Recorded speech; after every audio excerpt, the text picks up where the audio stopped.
আজকের এই স্মরণ সভার শ্রদ্ধাভাজন সভাপতি উপস্থিত, আজকের প্রধান অতিথি বাংলাদেশ জাতীয়তাবাদী দল বিএনপির সংগ্রামী মহাসচিব, আমাদের শ্রদ্ধাভাজন বাংলাদেশের সকল মানুষের কাছে যিনি ইতিমধ্যেই একজন সজ্জন রাজনীতিবিদ হিসেবে যিনি নিজেকে প্রতিষ্ঠিত করেছেন, সেই মহাসচিব জনাব ফখরুল ইসলাম আলমগীর উপস্থিত আজকের এই অনুষ্ঠানে বাংলাদেশ জাতীয়তাবাদী দল বিএনপির ভাইস চেয়ারম্যান, আমাদের প্রিয় নেত্রী, আমাদের আজকের এই স্মরণ সভা যাকে নিয়ে করছি তারই সুযোগ্য স্ত্রী অধ্যাপিকা নার্গিস ইসলাম উপস্থিত এই অনুষ্ঠানে আমাদের প্রিয় নেতা,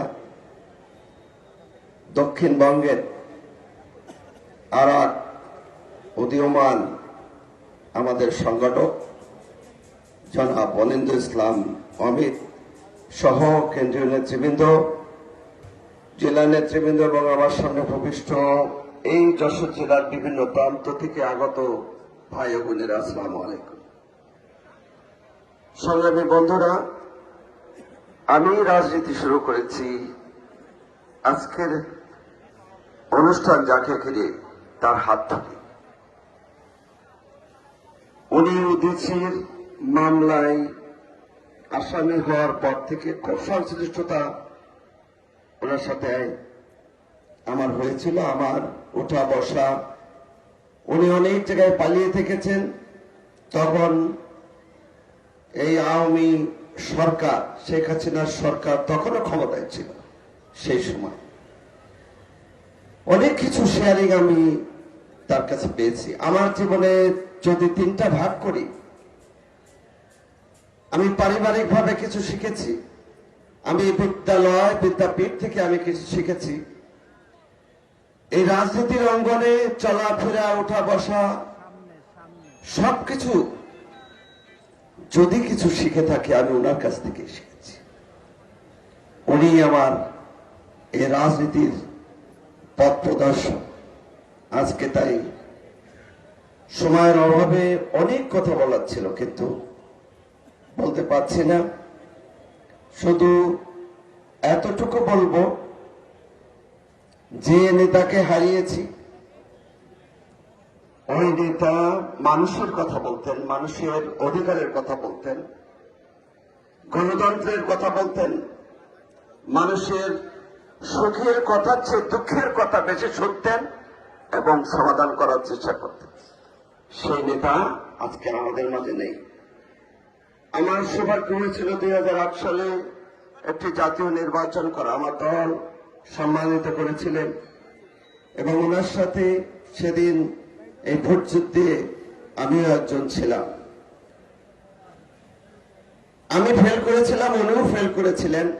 আমার অন্যান্য প্রার্থী যারা ছিলেন যশোরের সবাই ওই সময় একটা বিশাল নীল নকশার মধ্য দিয়ে আমরা ফেল করেছি। আমাকে নিজের ফেলের কথা উনি ভুলে গিয়েছিলেন। বুকে জড়িয়ে ধরে আমি প্রথমবার ইলেকশন করেছিলাম। আমার ভেতরে একটু আবেগ ছিল, চোখে জল ছিল,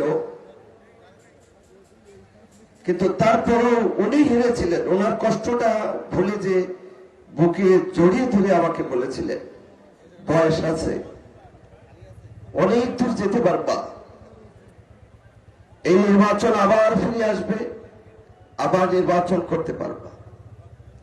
দল এবারও আমাকে সম্মানিত করেছেন, যশোর 4 নির্বাচনী এলাকা থেকে নির্বাচন করার সুযোগ দিয়েছে।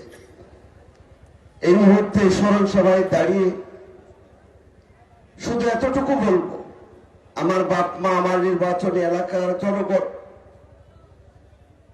যত না খুশি হতো আমার নেতা তরিকুল ইসলাম বেঁচে থাকলে তার চেয়ে বেশি খুশি হতো।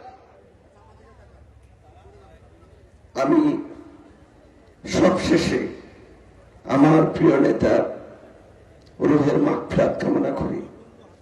আমার বক্তব্য শেষ করছি। খোদা হাফেজ। বাংলাদেশ। আজকের এই স্মরণ সভায় এবার বক্তব্য নিয়ে আসছেন জনাব মফিকুল হাসান তৃপ্তি।